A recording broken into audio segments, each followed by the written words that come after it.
नमस्कार सखी लोगन, आप सब लोगन का भोजपुरी रेसिपी में बहुत बहुत स्वागत बा। त आज की वीडियो में हम लोग बैगन का इतना स्वादिष्ट रेसिपी बनावल जाए कि ओकर स्वाद आप कब्बो ना भुला पाए, वो भी अपने भोजपुरी मीठे रसीले अंदाज में।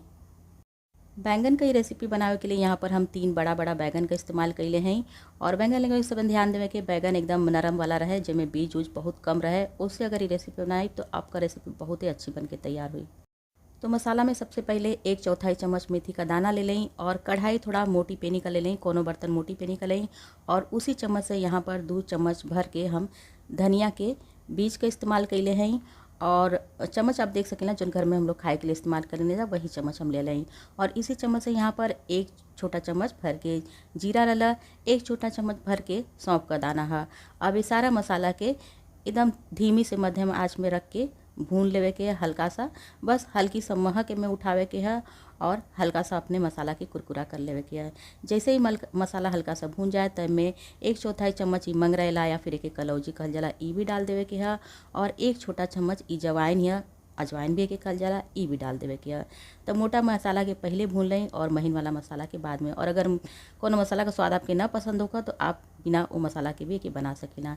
जैसे ही मसाला हल्का सा ठंडा हो जाए तब कि हम लोग पीस लिया जाए। और के साथ थोड़ा सा ही ज़्यादा मात्रा में लहसुन, अदरक और हरी मिर्च अपने स्वाद के अनुसार है।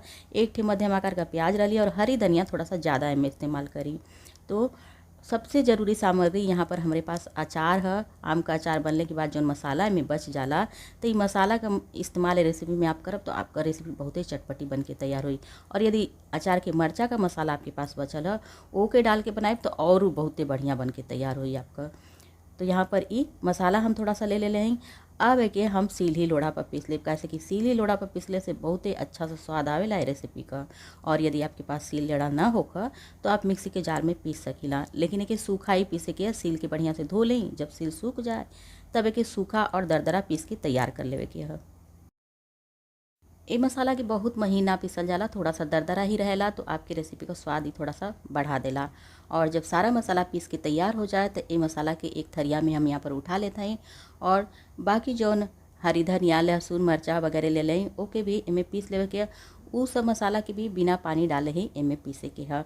तो ये रेसिपी में थोड़ा सा लहसुन वगैरह बढ़ा के लें, लहसुन वगैरह का स्वाद में बड़ा रेसिपी के चटपटा कर देला। तो यहाँ पर थोड़ा सा लहसुन हम बढ़ाई के ले लें। और हरी मिर्च आप अपने स्वाद के अनुसार लें, जैसा आपकी तीखा पसंद होगा। और यही सब के भी दरदरा ही पीस लेवे के है।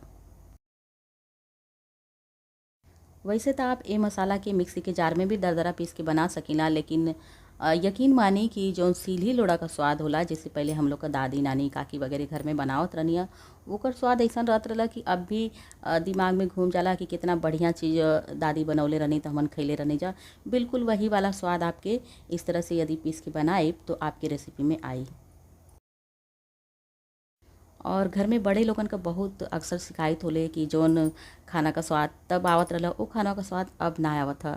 तो बस एक बार इस तरह से सीली लोढ़ा पर बना के अपने घर के सदस्य के रेसिपी की खिलाएं, बिल्कुल वही पुराने ज़माने वाला स्वाद आ जाए और आपके घर वाले आपका तारीफ़ करत ना थकी हैं। तो आप लोगों से बतियात बतियात सारा मसाला हमारा पीस के तैयार हो गया है। अब ये मसाला के भी हमें थरिया में उठा लेते हैं। ये में अब स्वाद के अनुसार नमक डाल देवे के है, थोड़ी सा हल्दी पाउडर डाल देवे के है और ये अचार वाला मसाला में डाल देवे के है। तो नमक थोड़ा सा बढ़ा के डाली तनी चटपटा रही तो अच्छा लगी स्वाद। और बैगन यहाँ पर धो के हम सुखा ले रहनी है। अब एक फाड़ लेवे के है दोनों कोने का सिरा छोड़ते हुए। तो इनमें देख सकीला आप काफ़ी अच्छी जगह है और बैगन भी काफ़ी नरम है। बैगन अगर नरम वाला रही तो ऐसे आप ये रेसिपी के बनाए तो काफ़ी स्वादिष्ट रेसिपी आपका बन के तैयार हुई। इसी तरह से सारा बैगन फाड़ लेवे के है।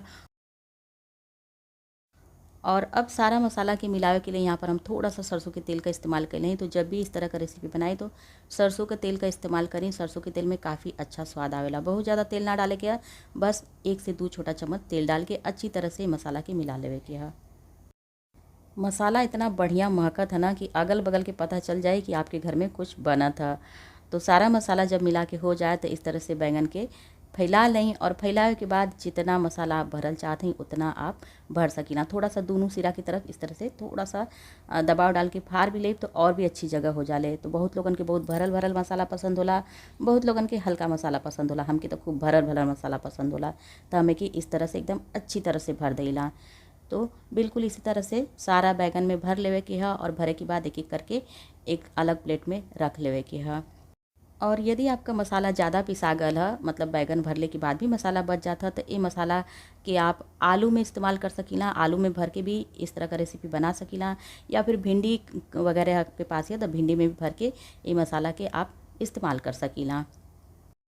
और यदि आपके पास कोनो सब्जी ना है तो आप वैसे भी ये मसाला के थोड़ा सा सरसों का तेल डाल के 10 मिनट के लिए थोड़ा सा तवा पर पका ले, तो वो के वैसे भी रोटी पूरी पराठे से खाए तो बहुत ही स्वादिष्ट लगेला ये मसाला। पर हमार मसाला तो यहाँ पर एकदम बराबर रहला, कैसे कि गृहिणी लोगन के बराबर अंदाज़ा होला कि कितना बैगन में कितना मसाला लग जाए। तो सारा मसाला यहाँ पर भरा गला, सारा बैगन भी अच्छी तरह से भरा गला। तो फिर से हम वही मोटी पनी का कढ़ाई ले लें और उसमें थोड़ा सा सरसों का तेल डाल देवे के है। सरसों का तेल डाले के बाद इस तरह से हिला के थोड़ा सा कढ़ाई में पूरा सरसों का तेल लग जाए ऐसे कर देवे के है। और जौन बैगन हम लोग का भर के तैयार भला एक एक करके धीरे से इस तरह से रखे गया। तो जौने तरफ बैगन का कटल मुँह है ओके ऊपर रखी, मतलब जौने तरफ मसाला भरल है ओके ऊपर रखी। अगर नीचे की तरफ रखब तो सारा मसाला तेल में फैल जाला पहली बार में। तो सबसे पहले गैस के मध्यम आंच पर खोल लें। मध्यम आंच पर ये बैंगन के कम से कम 5 से 7 मिनट पकावे के, वो भी ढक के। और इस तरह बैंगन के पकावे के लिए हमेशा मोटी तली के बर्तन का इस्तेमाल करें, कैसे कि अगर पतला बर्तन में आप के बनाई तो जल जाए। कढ़ाई थोड़ी सी मोटी रही तो एकदम अच्छा से ये रेसिपी बन के तैयार हुई। और यहाँ पर 5 से 7 मिनट के करीब हो गया। अब हाथ के बचाते हुए यहाँ पर देख सकी ना नीचे कितना बढ़िया रंगाल है भंटा में। हाथ के बचाते हुए एक एक पलट पलट के दोनों तीनों तरफ से सेक लेवे के है। तो इसी तरह से धीरे धीरे पलट के सेक लेवे के। जब एक ओर का सेका जाए, इस तरह से बढ़िया सा रंग आ जाए, तो दूसरी तरफ घुमा घुमा के सेक लेवे के है। बस थोड़ा सा हाथ के बचाते हुए सेके के है और आँच की धीमी से मध्यम ही रखे के यहाँ पर। और हर 5 मिनट पर एक एक देख लेवे के, हर 5 मिनट पर एक एक चला लेवे के है। तो आँच यहाँ पर आप देख ली कितना धीमी हम रख ले हैं। बस जैसे ही एक तरफ का हो जाए तो एक तरफ का पलट के इस तरह से सेकी। बस मसाला वाला जो भाग है उस तरफ का मुँह न नीचे की तरफ फैलाई, कैसे कि मसाला फैल जाला। ऐसे धीमी से मध्यम आंच रख के पकावे से का होला कि जो मसाला नीचे फैलल रहेला वो मसाला भी एकदम अच्छी तरह से भुना जाला, वो बिल्कुल भी जलेला ना, ओकर स्वाद और भी बहुत बढ़िया लगेला। और तेज आंच करके यदि आप के पकाई तो बैगन भी आपका अच्छी तरह से पकी ना, और जो मसाला नीचे गिरल है वो मसाला जल जाई, ओकर स्वाद खराब हो जाई। तो यहाँ पर देखिए मसाला और बैगन बिल्कुल अच्छी तरह से पक चुकल है। ढक के थोड़ी देर और पका लेवे के है। ज़्यादा समय ना लगेला, मुश्किल से 25 से 30 मिनट लगेला। 25 से 30 मिनट के अंदर ही बैगन एकदम अच्छी तरह से पक के तैयार हो जाला। तो यहाँ पर आप देख सकते हैं लगभग बैगन हम लोग का बन के तैयार हो चुकल है। अब गैस के बंद कर देते हैं और एकदम चटपटा सा ई बैगन का कलौजी हम लोग का बन के तैयार हो गई है। आप एक दाल चावल रोटी पूरी पराठा के साथ खाएं। पूरी के साथ तो बहुत ही अच्छी लगेला ये कलौजी। और हम तो जब भी अपने घर पे कलौजी बनावेला तो हमारे घर के सदस्य बिल्कुल खुश हो जाला। अगले दिन भी इसी कलौजी बनावे का फरमाइश करेला। खाए में काफ़ी स्वादिष्ट होले और आप एक बना के रख सकीला, 1 से 2 दिन खराब भी ना होले। कैसे कि मसाला बनावे के हम लोग पानी का तो बिल्कुल इस्तेमाल ना कहीं नहीं जा, 1-2 दिन आराम से चल जाले।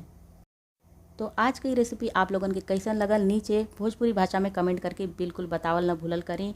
और यदि वीडियो पसंद आ जाल करे तो वीडियो के लाइक शेयर कमेंट भी कर देल करें। और यदि चैनल पर नया है हमारा और भी रेसिपी अपनी भाषा भोजपुरी में देखल चाहते हैं तो चैनल के कर लें सब्सक्राइब। हम आप लोगों से मिलते हैं फिर किसी अगली नई भोजपुरी वीडियो के साथ। तब तक के लिए नमस्कार।